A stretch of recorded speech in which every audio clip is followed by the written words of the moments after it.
One day they promised salvation. The next, they delivered mass graves. 9 leaders. 9 cults.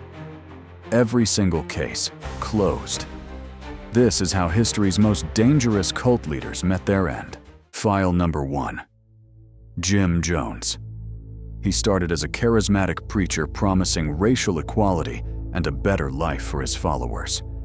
Thousands joined the People's Temple, giving up their homes, their savings, everything they had.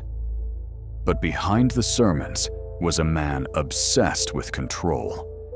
When investigators got too close, Jones moved his entire congregation to a jungle compound in Guyana.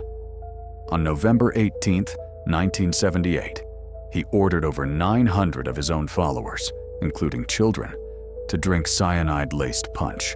It remains one of the largest mass suicides in modern history. File number 2. David Koresh. He took control of a small religious sect called the Branch Davidians and declared himself their final prophet.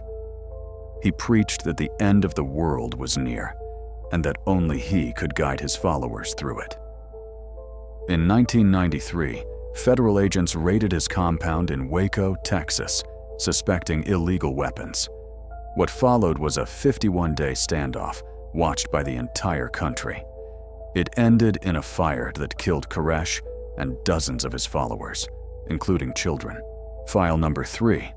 Marshall Applewhite. A former music professor, he convinced his followers that their souls belonged to a higher level of existence and that a spaceship trailing the Hale-Bopp comet had come to take them home. In March 1997, 39 members of Heaven's Gate, including Applewhite himself, were found dead in a mansion outside San Diego. They had taken their own lives, believing they were shedding their earthly bodies to board the ship. File number 4. Charles Manson. He never robbed a bank or pulled a trigger himself, but he didn't need to. Manson convinced a group of young followers, known as the Manson family, that a race war was coming and that they needed to help start it. In 1969, his followers carried out a series of brutal murders on his orders, including the killing of actress Sharon Tate. Manson spent the rest of his life in prison, dying in 2017 at the age of 83.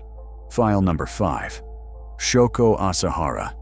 He built Shinrikyo into a doomsday cult that blended Buddhist and Christian apocalyptic beliefs.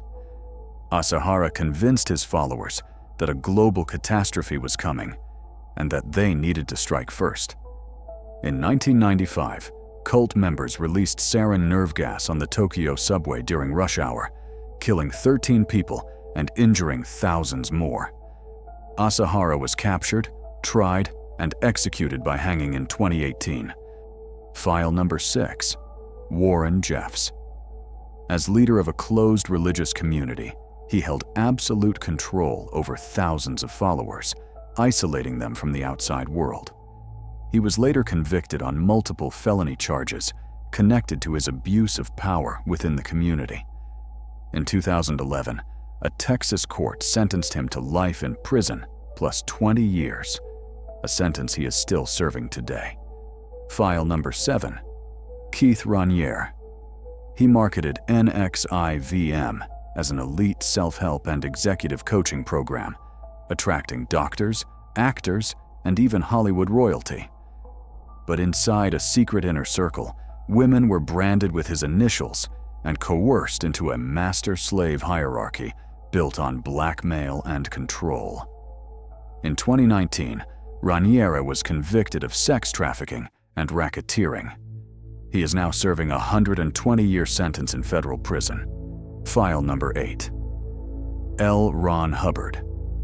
Before founding a religion, he was a prolific science fiction writer.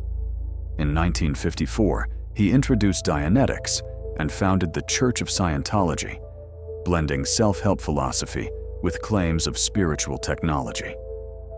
Under his leadership, the church amassed enormous wealth and faced decades of controversy over its practices. Hubbard spent his final years in seclusion, dying in 1986. The organization he built continues to operate globally today. File number 9. Sun Myung Moon.